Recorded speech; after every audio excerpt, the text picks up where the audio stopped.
The definition of scaling, like business terms, is essentially doing more output with less input. I like to define it as generating more income, impacting more people with less time, and feeling more fulfilled as a result.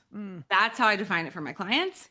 Does that mean if you're doing 150,000 of revenue and you've got an audience size of, I don't know, 2,500 people, now we're going to go to 250,000, 350,000, and you've got now an audience size of 6,000. That leap in particular is going to probably require some scaling. Hello, amazing humans, and welcome to episode number 294 of the Game On Girlfriend podcast. What happens to your shoulders when I say, let's scale your business? Most people go up like this. They're all of a sudden their shoulders are in their ears. Scale, isn't that one of those cheesy entrepreneur porn words that Sarah Walton promises never to use? It is. In fact, it is. It's everywhere, right? Scale this, scale that, scale this. But what if it isn't about scaling? What if instead it's about leveraging what you already have? And what if it's about making your life better instead of pulling yourself back to that moment when it was so effing hard? And all of us who've run a business, we know how hard it is. We know what it takes to launch, and no, thank you. Right? It's like we've done that. We've grown. I don't want to go back there. Right. It's a real thing that so many of all of us feel. Right. And today's guest, AnnMarie Rose, is here to actually change the perspective on that. And she's got so many, oh my God, grab a notebook, so many great ways for you to start scaling right now in ways you haven't thought of. She is so practical. I am not kidding. I know I made a joke about grabbing your notepad. I'm not kidding. Get a notepad. Make sure you have a way to take notes. If you're out on a walk, you're at the gym, have room for some voice memos. You're going to want to grab them. This is a podcast episode you are going to want to come back to again and again. If you love your business and you know you're ready to go beyond 100K, right? You know you're ready to go beyond where you've been before, but you're afraid you're going to burn out. You're going to love this episode.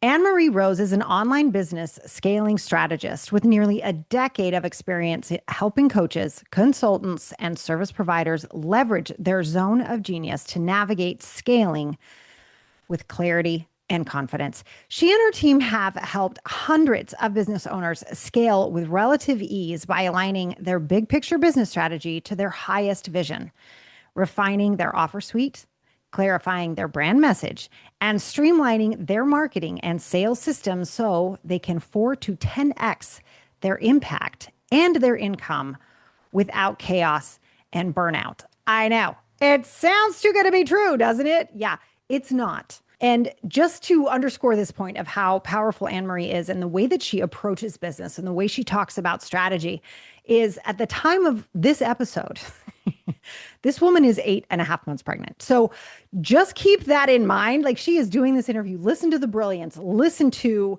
the power, the ideas, and the tangible takeaways that she was able to produce while actually growing a human at the same time. Pop in those earphones and let's scale your business. AnnMarie, I'm like dying. I'm so excited to have you on the podcast. Welcome to the Game On Girlfriend podcast. I just have to say, first of all, thanks so much for having me here. Second, like, I'm already in a good mood for this conversation because of the name of the podcast. I mean, come on. Yeah. Like, it just feels very right and easy and fun. I love it. I love it. And I, as a fellow human who grows people or has grown people in the past, I have to acknowledge the fact that you are 85 months pregnant right now. Yes. You are just incredible for being on this podcast. And congrats for growing a human and your business at the same time. It's pretty impressive. Thank you so much. So yeah, fair warning if you're listening. If I'm a little winded, it's not because I'm recording this on a treadmill. It's because I have a giant baby taking up my lung capacity. You're like, I just grew a spleen. Like, get off Yes. my back if I'm breathing heavy. All right. Okay. Yes. Did you Yes. grow a spleen today? I don't think you did. Right. I know. All wild. credit to you. Well, you have this way about you. One of the reasons I was excited to have you on is, we met actually contributing content for something else, and I just absolutely fell in love with you. And I think you have this way of speaking about what you do that is so brilliant and so simple. And I just want to I want to have people hear that. I think that's amazing. But before we jump into all the gooey goodness you have to offer us, I just have to know, out of all the things, because you're so capable, that you could have done on planet Earth, why, of all the things you could have done, is this what you've chosen to do with your life? 2 reasons. One, I like to be in charge. Okay, I get that. I get that. So from a very personal, just like how I'm hardwired, I don't think there was a world in which I was going to be a great employee long term. I can remember, dreaming about what I wanted to be when I grew up when I was little. And it was always the person that I knew who was the most in charge at that moment. So, till I went to school, it was like, I just thought like a mom because my mom was, I grew up in a household where my mom made most of the decisions. And then it was a teacher. And then, slowly over time it unfolded. I was like, who makes the rules here? I want that job. I'll take it. I'd Yes. like to be the rule maker. Oh, Thanks. so good. So So good. just in terms of like working with how I'm hardwired, like I knew that it was not going to work for me long term to constantly be just living my life according to someone else's priorities, building someone else's dream Yeah. without, and funny enough, that is what my business is all about now, but it's on my terms. Like I Right. am literally every single day, because I know we're going to talk about paid workshops and some of my specialties as it relates to business strategy. But at the end of the day, I'm a business strategist. And so I am helping my clients build really scale businesses that support their dream life, that support how they want to be showing up and operating in the world as humans. Mm. And so, but I get to do it on my terms. And so why that subject matter, why that topic? I don't, I've always just said I'm passionate about passionate people. Like I don't have, it was like music's cool and art's cool and writing, like I'm good at it, but is it like my absolute passion? I don't know. But I'm passionate about people who are amazing at whatever they do. And so to help them scale businesses that fuel their life, that create a ripple effect in the world based around whatever it is they're passionate about, it lights my soul on fire. I got it. Oh, I think I just sunk down. I was like, oh, the gooey goodness in that. Yeah. So let me just get this straight. We have the combo of I need to be the boss. Yeah. Have a nice day. And let's help other humans do what they're here to do. Yep. That's a good summary. 100%. I love it. I love it. Yeah, I can totally feel your energy. I'm so excited. So you, every time I hear you talk about this, I'm like, oh, I perk up. I'm like, oh God, she got that nailed. It's so beautiful. It's what all we business coaches and strategists are like. Could we just get our clients to say this one thing? So I want to give you the opportunity. If I go, AnnMarie, what do you do? Take it away. Just go ahead and just say it because I need everybody to hear it. I'm a life proof business strategist. So, what that means is most of my clients come to me when they've already, from the outside looking in, their success, but they're stretched very thin. They are serving their clients and serving their clients well, and they're delivering their expertise, but they are, stretched thin. They want to continue to grow, but continuing to grow by just doubling what the heck they're doing now is a recipe for disaster, a recipe for burnout, burning their business to the ground, resenting their business. It's not going to work. So I come in, help them to refine the business model as a whole, looking at the offer suite. We certainly don't burn it all to the ground because the majority of my clients too, their business isn't some cute little side hustle thing. It's like it's making mortgage payments. It's Right? it's funding their kids' college funds. It's paying for vet bill, whatever it is. Yeah. We can't just burn it to the ground and be like, well, we'll figure it out. Like they need to maintain the income while we're making these shifts. So we come up with an intentional plan to do that, evolve the business model as a whole. So the offer suite, sometimes we make a shift to who it is they're serving, dial in their message and positioning. So people they're, out there in the world expressing things that are going to attract more of those right fit clients, Yeah. and then streamline their marketing and sales processes. And then for my mastermind, my very high touch clients, we're usually talking team operations. And then of course, mindset just comes hand in hand. You can't ignore it. So it comes with the territory. And am I the deep dive absolute expert on all things mindset? I am not. However, I've learned enough to be quote unquote dangerous and at least spot my clients' blind spots and help them to work through some of those. Okay. I mean, come on. That is so good. I love it. I love it. And I think it's so needed right Yeah. now, especially. I think so much is changing in the world. So much is changing. AI has changed so much stuff. I mean, everything's Mhm. just sort of moving. And I think what's so needed right now is that clarity and the Mhm. ability to sort of keep things running, but take a step back and go, yeah, but what are we not optimizing? Exactly. Exactly. And what Really? I found is that not all, but there's a lot of business coaches and strategists out there who fall very, very squarely in the marketing and sales camp or the mindset camp. And really, we can't just pour gasoline on a fire that's going to burn you out. We need to take a look at, because that's what more marketing and more sales is doing, is we're pouring more, gasoline on the fire that's already burning. But if we don't restructure that fire a little bit, in most instances, it is going to burn you out. So we have to look at the business holistically, and that's what I really pride myself on being able to do. Is it's not just all about marketing, it's not just all about sales. We need to look at the entire business strategy as a whole and make sure that it's moving you in the direction that you want to go, and that we get things done in the order that makes sense, and it's going to make everything easier along the way. Mhm. And that there's a human, by the way, involved in all of that, right? Who's not a machine and will burn out. That is the first and foremost Yeah. top priority where, my clients, if they're going through, I love it when a client comes to me and they're in this, the midst of a crazy transition or embarking on, whether it's like their kid was just diagnosed with special needs, so they need to spend more time with them, or they're going through divorce or whatever it is. And I'm like, this is the perfect time for us to be doing this work, because you're going to be doing life differently. Mm, Let's make sure that business gets done differently and doesn't just fall by the wayside, or you're just trying to force around a peg in a square hole. agreed. So, Yeah. No, I think that's one of the most important things we can do. I love that idea that the person comes first. yeah. And I think it's so great the way you have designed your own offer basically to work around someone's pivot, right? Like that is so needed. And I think we can get really stuck as business owners. I'd love to know your thought on this, but I think we can get really stuck on the idea of like, yeah, but this worked. This is the one thing I got to keep doing, right? Yeah. Yeah. It is something, I've noticed in myself when we want to, it's a safety thing. It's a safety mechanism, right? Mm, We just like we cling to old stories that served us at one point in time, they were a protection mechanism for whatever reason.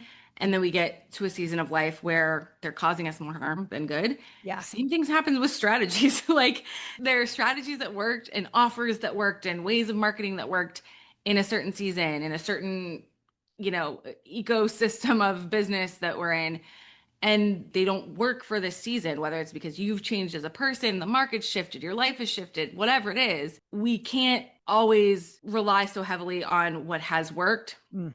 as the only evidence of what's going to work moving forward. Oh, I And that's love that. scary. It's scary though Yeah. to accept that. Well, because we all know how hard it was to start, right? Like it's like, Yes. don't put me back there. Don't do This that. this is Yeah. such a great point, and I think the shifts that we make when we're scaling can activate some of those same feelings when it's actually a very different season of business. We're not starting over. It's a season of refining Mm, and maybe a slight bit of reinventing here and there, but it's more of a season of refining than of starting everything again. But it does, that particular season of business can certainly activate people's feelings like that, because it does feel like I'm doing something totally new, totally different. And the first time I got off to get from 0% to 5% took so much. mhm. It's not the same season. It's not the same feeling. It's not the same actions. I love that. I love that. Well, I think you've already really covered that too for anyone listening who's like, wait, what? Wait, I don't want to start over that expression I Yeah. just did of like, no, you've covered Hmm. that in the idea that like, no, no, no, we don't burn the whole thing to the ground No. and start over. That's not what's happening. And I think that message is so important Hmm. because I feel like too, I would love to know your thoughts on this because I feel like out in the marketplace, on the interwebs, right? Out in the marketplace, there's this idea that scaling is like the new sexy. And people have sort of missed like how important it is to Yeah. scale. Right. And I always Yeah. say scaling is relative. Like scaling is what you want it to be. The definition of scaling, like business terms, is essentially doing more output with less input. I like to define it as you're generating more income, impacting more people with less time, and feeling more fulfilled as a result. Mm, That's how I define it for my clients. And so does that mean if you're doing 150,000 of revenue and you've got an audience size of, I don't know, 2,500 people, now we're going to go to 250,000, 350,000, and you've got now an audience size of 6,000. There's that leap in particular is going to probably require some scaling, a little bit of scalability depending on your business model. I mean, mhm. there's some service-based business models that you can certainly get to that 350K mark or whatever without building a ton of scalability into it, but you're gonna be happier probably if Exhausted. we, Yeah, yeah, I was like, yeah. I just got tired listening to that. I'm Yes, like, yeah. oh, yeah, You're going to yeah. be set up for more success long term if you start thinking about scalability when you're hovering around that 100K mark. Like Mm, 0 to 100K, that's growth mode. Like just acquire the clients, acquire the data, do the thing, get the information that we can then refine from. mm. So when people say, I help you scale to 5K months, like no judgment to those people, but I do roll eyes a little bit because it's not really scaling, it's growth. Like that's initial client acquisition that you're doing to get that data Yes. necessary to then refine so that you can scale. They're different. And Yeah, I just a love that difference you're even. calling it out. They're Yeah. totally different things. And listen, by the way, that 0 to 100K market there's a huge market there, right? Oh, But huge. it's That's why very different. we see so many strategies and courses and programs and podcast and all the things for that market. Because by the way, the average women-owned business makes, I think, don't quote me on numbers, I'm not always the best, but I think it's $57,000 in a year. So the majority of, if we're Huge talking market. women-owned businesses specifically, the majority are in that camp. And Mhm. so the marketing messages we see, the ads that we're targeted with, the social media messages, the masterminds that are out there, the majority of them are for those people because that's Right. the biggest pool of people to work with. So if you are at that point of being ready to scale, chances are you're not hearing a lot of messages that pertain directly to the situation that you're in. I was just going to say that. And you're busier, so Yep. you're not even actually bumping into those messages as often, 1,000%. right? Yes, Yeah. that is my biggest challenge in business is that plus the fact that once someone is already at that point, I'm not their first investment as it relates to their business. I'm Sure. not the first coach or strategist that they've invested in, and they've likely invested in some things that have not been the best experience. So then I have quite a bit of front end trust building to do just because their trust has been broken before. 100%. I run into the same thing. Anne-Marie, I'm Yeah. so glad you said that because there are, like, I always feel as a business coach, I'm always like, I'm so sorry. Yeah. I'm sorry about the entrepreneur porn that's out there. I am sorry about the bros that are out Yeah. there and they're like fake airplanes and like shaky AirPod videos. I'm like, I'm so Yeah. sorry. Yeah. Yes. There's a lot to do there when there is really beautiful strategy that does do the Mhm. growth that's needed to get to 100K. So, Yeah. And the all level of right. support that's actually required when you are at that level, because that's the other thing is that kind of mass market stuff is that it's usually fairly low touch. And so, if someone they got to 50K, but they really needed the support at that time, and they're like, I joined this thing for 15K, and it was really just some videos, and then I could like submit a form to ask a question and maybe get called on the once a month group call. So common. I operate my business very, very differently, but it's still people have that taste in their mouth, which, those containers can serve people depending on the situation. But Yeah, I but they're think not once for everybody, they're right? not Like, for everybody, and yeah. they're usually not for you if you're truly scaling. Like you need that personalized, little bit higher touch situation, which is what I do. You're just making me so happy right now. Like, I love the truth telling. I love it so Yeah. much. And let me ask you too, there's something that just sort of came up in my own head. So I'm asking you for me as well. Once you start to hit that upper echelon, let's call it, Mhm. right? Like you're hitting the 300K to Yeah. 500K, then you're looking to at a million, right? So how often, given strategy, how strategy changes, how scaling changes, should a business owner in that realm be revisiting strategy? Is this something that's done once a year? Do you recommend it once every two? Like, I feel like the Mhm. market changes and moves so quickly. Yeah. I'd love to know your thoughts on that. Like, what do you think about how often we should actually be revisiting the strategies in our business? This is a tough question for me specifically to answer because of the way I go about it with my clients. I'll just tell you the way I do it with my clients, and then if there's pieces you can pull from there. So I start all of my client experiences with a vision intensive. So we're looking both like 3 to 5 years out and then about 18 months out in terms of what they want with their business and their life. Mm, And we're looking at what and then we're creating a roadmap for like what strategically needs to happen over the next 18 months to make that reality. yep. And we're going to basically knock over the first big series of dominoes that's going to make your 3 to 5 year a reality and or give you the data to further inform where you actually want to be going in the 3 to 5 years. But we're going to get you moving in that direction in a big way. Then we are looking at, okay, what are over the next 12 months, what are the kind of big 4 phases? I break it down to like 4 phases. What are kind of the 4 strategic phases we need to move through. Because Got it. for most people, like I said, there's going to be some tweaks to offer suites, which we can call that a strategy. We can call it like everything is a strategy, I guess. There's some shifts that we need to make in terms of what they're communicating out into the world, and then the systems they're using to do that. So marketing, if they're showing up on Instagram for awareness and then they're converting people via, I don't know, paid workshops. We're And getting to that. Yeah. yeah, Okay. So they're converting people either a lead magnet or a paid yeah, workshop on Instagram. And then what's the strategy behind that? right. So there's I have what I call my impact framework that basically touches on all of these things. And, but we're not doing it all overnight necessarily. So it's how do we, given the time and space that you have, because again, we're not going to burn everything that you built to the ground in most cases. We need to some degree maintain, but we need to carve out the space. So what's phase one look like? Does phase one look like we're going to infuse in a more scalable offer and we're going to launch that to your existing audience with a paid workshop? Great. And then that gives us a little bit more insight. Now we want to build some more volume into your audience in phase two. And so we're really so that's about a year-long journey that we're mapping out together.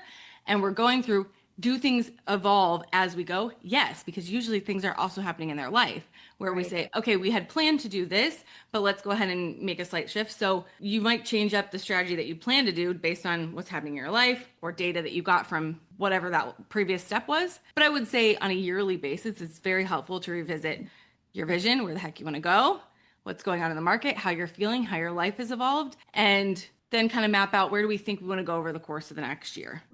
That's Okay. typically the cadence that I work off of. And I love that too, because you're also incorporating what's happening real time, Yeah. right? As they're moving through, because I feel like, because I have a year-long program too. I have the Abundance Academy, and I feel like constant, okay, well, this month, this is what's happening in the world. What are you Yep. doing with your business based on that? And I feel like, I've heard so much feedback. I'd love to know if you get the same of people who are just like, my God, nobody does that. They shove people through a program. And it's like, but Right. the market just shifted. Like Yeah. that's actually already outdated, right? Totally. Yeah. Yeah. So none of my stuff is like, if it is curriculum based, it's not something that's like a flash in the pan. Hey, here's what's popular today. Right. So, I mean, and there's a time and a place for that. It's just not how I'm hardwired to create, like to codify my expertise. I mean, there's great Instagram experts out there to teach you what's hot with reels right now. There's great email marketing experts to teach you how to get your stuff delivered better in Gmail, whatever. I'm not your person for, you know, how do we adapt to today's trends? I'm your person for here's where we're going long term, kind of regardless of what's happening in the market. And then we can keep an eye on what's happening in the market and we can modify that long term, pretty timeless strategy Mm. to fit into that and to play the game it needs to play to deal with whatever's happening today. Mm, I love it. I love it. You see, I told you, I was like, I love this woman. I knew it. I was like, she's got something amazing happening. Oh my gosh. So I just knew. So as we jump into this, let's definitely do the paid workshop strategy that I know you love to talk about. And it's interesting. I do feel like I have been hearing this more and more from other people. I love Mm. doing paid workshops. I've always loved doing them. I want to know from you, secret sauce woman, what do you think is really the secret sauce behind these workshops? What's having them work so well? And how can that be part of like I love how it's not even an evergreen, but sort of like foundational strategy for somebody Hmm. who's looking to scale. Yeah. So the bottom line of why they're working so well and work so well now, and I don't see an end in sight, is simply the fact that when people pay, they pay attention. And it's really tough to get people to pay attention these days. Mm, mm, Like all of our inboxes are full. All of our calendars are full. All of our, even if your calendar, like I pride myself on spaciousness and I have spaciousness, but like I'm also a driven person, a toddler parent who's pregnant. And by the way, I have another business too. Like, so my day is going to get full, no matter how life proof my business is. So, and you're listening, like your clients, the people that you serve, the people that you want to serve, they are also busy. Like mhm, we just have so much coming at us all the time. And so what's cool about paid workshops is that you can give people a very quick win in a defined period of time. So you can offer something very specific, which is very freeing to those of us who do incredibly comprehensive work like we've been talking about that I do, that you do, Sarah. We've been talking about that, but it is tough to call people in and say, hey, let me transform your whole business. Like people are going to scroll past that because they're mhm. not looking for that. It's not, they're not going to sleep at night thinking I need to transform my whole business. Sometimes they are, but usually what they're saying to themselves is I need to burn my whole business to the ground. Yes. And so, well, I guess that could be a good, first line in an ad or something. Like, feel like you need to burn your whole business to the ground, start here. Good one. Is, yeah. If we can solve a specific problem that's dealing with, that addresses a pain point that they feel they could manageably resolve in a short period of time, Yes. and charge a small fee for that, it's much easier to get them in your world, get them in your world quick, and build that trust. So I talked about the trust building before. You host a paid workshop. They come, they show up, they experience you, and you actually deliver on that quick. And when you said you were going to deliver, instant trust.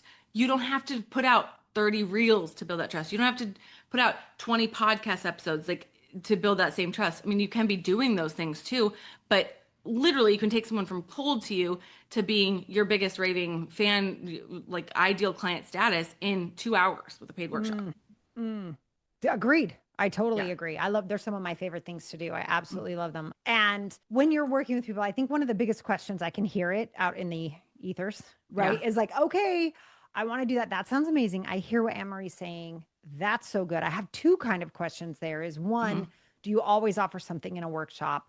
And two, how do you get the right people to come to that workshop? So you don't always have to offer something. That's typically my recommendation, because the types of clients that I'm serving usually have a bigger offer of some sort that they want to sell more of. So whether that's, it could be one-to-one design services, it could be a 12-month long mastermind, it could be a $97 membership. Usually there's something that they're like, I would love to have more clients in this particular thing and have that kind of that continuous flow of new clients coming into that space. And so it makes sense to leverage these as a sales mechanism. Just why not? Can you host them as smaller ticket things that just stand on their own? You can, but if you have anything else to sell, like, why wouldn't you just infuse it? And the way that I teach paid workshops and pitching to my clients is leveraging the pitch as a teaching tool. So it actually doesn't detract from the workshop experience. It just sort of presents a natural next step, but you're also teaching in the process. So it adds to the workshop experience rather than takes away from it. So there's that. And then how do we get people to show up? Was that your next question? Yeah. How do you actually get the people to show up? I feel like because it is so loud, right? Yeah. So I can hear people saying, anytime we talk about, well, let's do this, let's offer. Yeah, but it's so loud. Yes. I feel like I'm hearing that, I think, more in 2025 than I think I've ever heard it. And we've heard it for years, right? Yes. Yes. So it starts with your topic. If you have a very fluffy topic that is not really indicative of the tangible quick win someone is going to get, if they show up, you'll struggle to get people to show up. We need to address their pain point. And it doesn't necessarily need to be like the title addresses it, but a subtitle that explains that. I love how you said it, like the one little thing they're going to get real quick. Yeah. So the workshop, leveraging paid workshops to scale your sales process and attract ready to buy clients faster than ever before, something like that. I don't even remember my title. I love that. But like, you heard it here first. Yeah. We're like, okay, I get what I'm going to get out of this. Like, I'm going to have a faster way to sell and call more ready to buy clients into my world. Yep. Yeah. So start with your topic. We want a quick win. Don't make it a broad overview of your whole expertise. I just had this conversation with a client today who he serves a very, very specific niche audience, and he's hosting a workshop that's basically helping them dial in their KPIs for their business. But I'm like, the thing that's keeping them up at the night isn't the fact they don't know what KPIs to track. It's the fact their business is chaos, that their service department's not profitable, that whatever. So we need to address the chaotic feeling that they have. Yes. In the way that we're describing, the way that we're talking about the workshop. And while you can be revealing these KPIs throughout the workshop, that's not the thing that's top of mind for them necessarily. What's top of mind for them is the chaos, the disorganization, and never knowing what's going on in their business. So, so good. Yeah, that's so like 3 steps to figure out what's actually happening in your business. Yeah, three. Okay. And so he serves people in like the elevator space. So like, oh my God, how cool.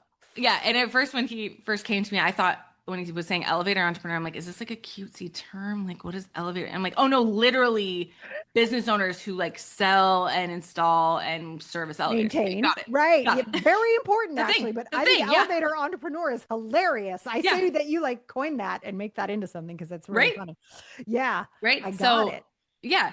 And, I have another client who is an inner success coach for very successful, high performing women, Mm.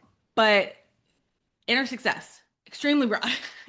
Extremely, like, no one's going to bed at night thinking, like, oh man, I wish I knew how to, like, have inner success. Like, No, we're not that's thinking not a that. thing. It's not a Nobody's thing. going to bed thinking that. No, No. no.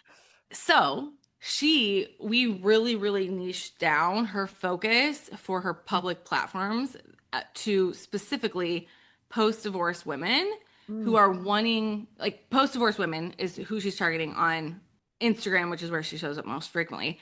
And then she hosted a paid workshop to enroll people into her new group program that's specifically about her group program is about like reinventing the next phase of your Mhm. relationships. And so she specifically hosted a workshop on dating post divorce, getting back into dating post divorce. Very specific. She knows exactly how to speak to the person, the thoughts that are going through their head. Should I get on the app? Should I not get on the apps? What are my kids going to think? What is my ex going to say about this? She knows exactly what's going on in their heads. So, by the way, not only did she fill her paid workshop and sell 8 spots into her group program Amazing. doing this, she and booked some more one-to-one clients, by the way, from that as well. She Come also grew her Instagram from 300 people to almost 15,000 in a matter of 90 days by on. getting more Amazing. specific. Specificity sells. So, and specificity is what speaks through the noise these days. Love it. I love it. I love it so So, much. Couldn't and I there's could not agree more. yeah, I could get into all the different like here's what you could do on Instagram. Here's what you could do with your media. There's a million and one ways, and what I do with my clients is we craft what I call like a 3-part workshop promo bouquet. This is very Like sexy. kind of Yeah. pick from these little this pool of flowers, this pool of flowers, and it's custom to each person. Love it. So it's just going to depend on what, it doesn't make sense for my client who's serving elevator company CEOs that are mostly on LinkedIn. His plan's going to be totally different than my client Of who's serving course. post-divorce women who are scrolling to, numb out at the end of a hard day on Instagram. Like their strategies are going to be totally different in terms of Oh, promotion, but that's the one common denominator, specificity sells. mm, I want to make a bumper sticker. I feel like there are a couple of podcast guests who've given me bumper sticker moments, but I love that so much. I know you also have a belief. So we've covered the paid workshops, and I think this is something people are really going to start. That's like people are paying attention. I think what you just Yeah. shared was brilliant, so helpful. I know there's lots of people taking notes right now. This makes me very happy. But you also really talk a lot about like momentum. And I know you and I both are up on the top of the Alps screaming about profitability, right? It's Oh not just yeah. about top line revenue, it's about profitability. And you have this belief that I think is so cool. And that is that oftentimes the most profitable thing you could be selling, you haven't even tested yet. Mm. Can you talk to us about this? Because every time I'm like, say more things. I love this so much. So the most profitable thing it could be in your business. You may not have even started testing yet. What the heck does Yeah. that mean, Harry? I'm dying. You may be sitting on an idea for something that you want to do, and again it's almost like it comes back to what we were talking about earlier where but this worked before, so then we Hmm. keep doing the thing that worked before because we are scared that if we go in a different direction, that if we put out the new program, that if that one client that I talked about who's serving post-divorce women, she'd been doing one-to-one client sessions for basically $500 an hour for years, just booked full, but also like no time for literally anything else. Right. And the whole idea of like, wait, but I'm going to serve people in a group. Wait, but I'm going to, charge X amount for the new way I'm doing one-to-one. Like it's scary, but it is way more profitable now that she's about 50% of the way there in terms of like transitioning her whole business model. So good. Which is fabulous. We can test out these ideas using paid workshops. Oh, I And see. So they are then connected. yeah, you can. So if you have an idea of a new offer topic, something you want to cover in an offer, a new way that you've been thinking you want to do business, you can test that out in a workshop format without having to fully commit and without having, it's almost like a way to, one, actually strategically test it out and see what the interest is. And then two, to get your nervous system on board. So you're giving yourself that evidence that, oh, there is this direction I want to go, but I'm not like, I'm worried that it's not the thing that I've have proven success in the past. You can test it out and get yourself that evidence. So then you can be like full body on board with it. Yes. Like a full body yes, because you just proved it, Yeah, basically. exactly. Right? This is how I started talking more publicly and creating an entire offer around paid workshops. For 2.5 years, Mm. I hosted paid workshops and I just sold my high-end mastermind on the back end. Like that was it. I knew I needed something that was what I call like a welcome mat offer to bring more people into my world. That specificity that is what sells, because high end, let's transform your entire business is not like super specific. I'm very specific about where someone needs to be ready for it, but Yes. even still, like there's just so many problems that I solve in that. It's called life proof legacy. In that space, like we touch everything that I could just endlessly talk about the bigger picture stuff that we do in there. And it's not necessarily always going to get people to stop their scroll. Paid workshops, scale your sales process, spend less, tired of creating free content that doesn't actually convert. Like those are kind of specific problems that I can address. And I'm like, the solution, paid workshops. Mm-hmm. But I knew that I'd figured out how to do paid workshops and sold people into my mastermind, but I didn't actually have an offer to help people with paid workshops. I was helping my mastermind clients and one-to-one clients with paid workshops. I see. But I didn't have an offer that was just for that. So I hosted a paid workshop about paid workshops and saw to see, is there even interest in this? Is this worth me becoming known for? Mm-hmm. And I think I had the fastest number of signups out of the gate when I opened the doors for that particular workshop. I had the fastest number of workshop signups. When I first hosted the workshop in like very late 2023, I still just sold it straight into my mastermind. And I had maybe like a couple people come in from it because still didn't have an offer for workshops. I just wanted to see. And then I sort of kind of bridged the gap from like, okay, if you want to scale your sales process, how about we scale your whole business? Come into my mastermind and I can help you with paid workshops as part of it. But then that was my indicator, like, okay, let me create an actual comprehensive offer around this. Or just this one specifically. part. Yeah. So now that's what I saw on the back end of that particular paid workshop. I have a couple of different signature workshops that I do, but I love it. So good. So good. And how often do you say for somebody, you're like, okay, so you're looking at profitability, you're looking at momentum. How often do you recommend somebody does run a paid workshop? Is it something you do once a quarter? Do people burn people out? Do you just record it once and then charge people for it if they want to watch it evergreen? Like, yes and yes and yes. Okay, great. Good. Good to know. My typical cadence for being my business is about quarterly. I'm not doing one in Q3 because I'm having a baby. I heard about that. That's your workshop, woman. Yeah. Good grief, yeah. Charlie Brown. Yeah. But I do have on demand. So like, yeah, for my birthday, spoiler alert, because my birthday's in August, I'm doing oh no, that's not going to be the flash sale for that. But whatever, I'm doing a flash sale actually after the baby's born that was going to be like pre-done and my team's going to like hit go. And one of the days is like a little flash sale moment on my on-demand paid workshops. So then people can just grab those, experience those. I've already done them. Right now we're testing some ads to, again, just like increase the volume of new people into my world. I'm not a big fan, just for the record, of just run ads directly to a paid workshop the first time you're doing a paid workshop. It doesn't work super well. So if you're thinking of going and trying that, I wouldn't recommend it.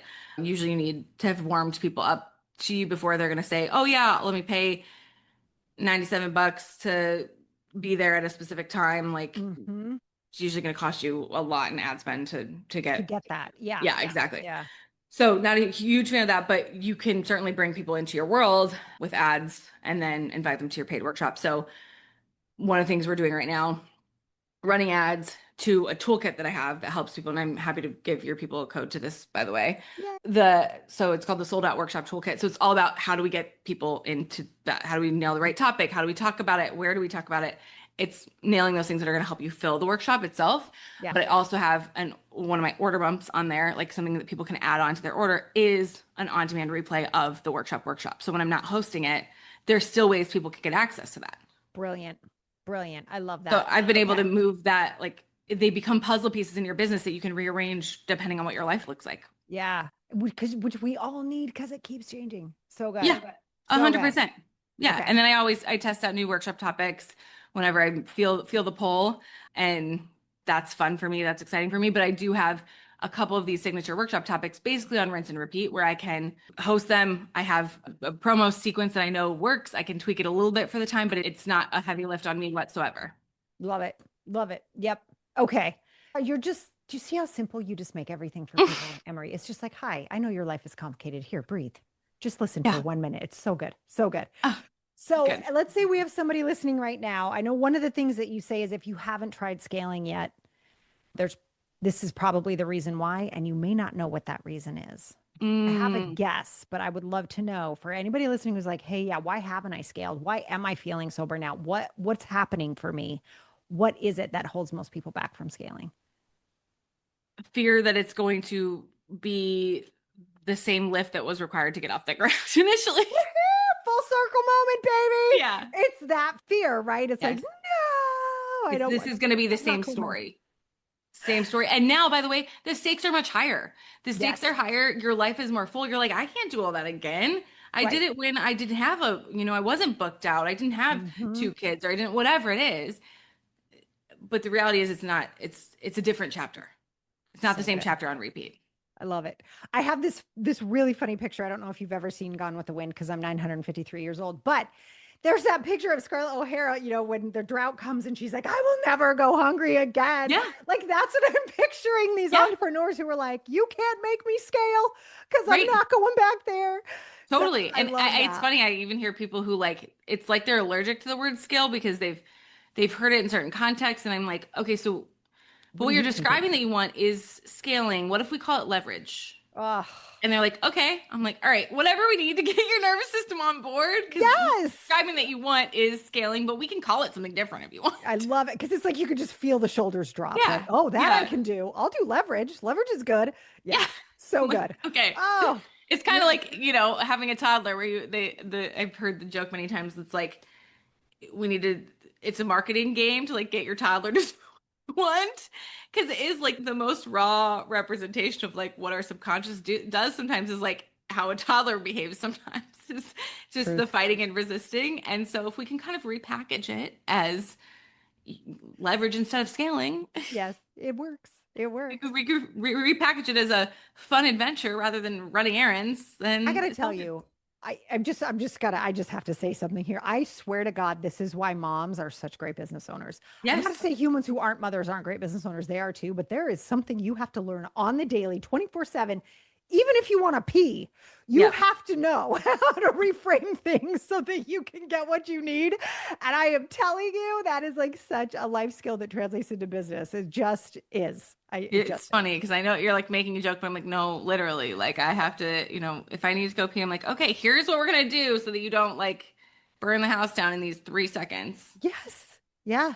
Yeah. Yeah. And God forbid you think when you're in there or like you fall asleep at a stop sign. Like, I mean, it's like a real thing.